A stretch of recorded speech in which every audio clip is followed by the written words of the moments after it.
Hello guys, welcome to my channel. ఈరోజు మీకు మనం ఫెస్టివల్స్లో కానీ ఇప్పుడు మనం పూజలు చేస్తాం కదా, వెండి గ్లాసెస్ ఉంటాయి కదండి, వెండివి ఏమైనా ఐటమ్స్ మనం ఇప్పుడు కొంచెం మనం దాన్ని నీట్గా కొంచెం తెల్లగెట్టారో చూపిస్తాను. ఇప్పుడు మనం ఏం చేయాలంటే చూద్దాము.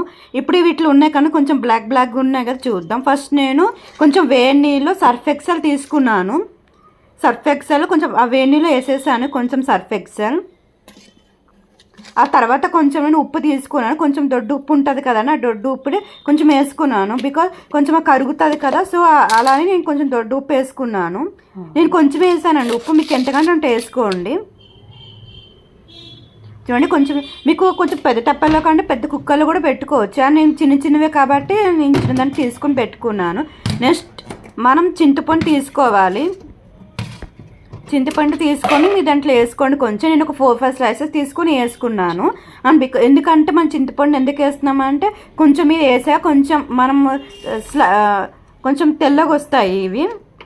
ఇప్పుడు నేను వెండి గ్లాసెస్ కానీ వెండి ఐటమ్స్ వేసి చూపిస్తాను. ఇట్లా ఉన్నాయి కదా అండి, ఇవి వెండి గ్లాసెస్ వేసి చూపిస్తాను ఎలా ఉంటాయో. కొంచెం నీళ్ళు వేసేయడమే, కొంచెం వేసింత కొంచెం పొంగు వస్తుంది, పొంగు వచ్చి వేసినవి. ఇప్పుడు నల్లగా ఉన్నాయి కదా అండి, ఇప్పుడు తెల్లగా చూద్దాం. పొంగు వస్తుంది కదండి, ఒక 5-10 మినిట్స్ వదిలేయండి. అట్లా నల్లగా ఉన్నాయి కదా, కొంచెం అవి వైట్గా చూద్దాం ఎలా వస్తుందో. దాని తర్వాత కొంచెంసేపు అయ్యాక మేము తీసేయడమే. చూడండి ఇట్లా తెల్లగా వచ్చాయో. మీకు ఇప్పుడు దీని తర్వాత క్లీన్ చేసుకోవడం అమెజాన్లో మీకు ఇది దొరుకుతుందండి, కిచెన్ క్లీనర్ అని.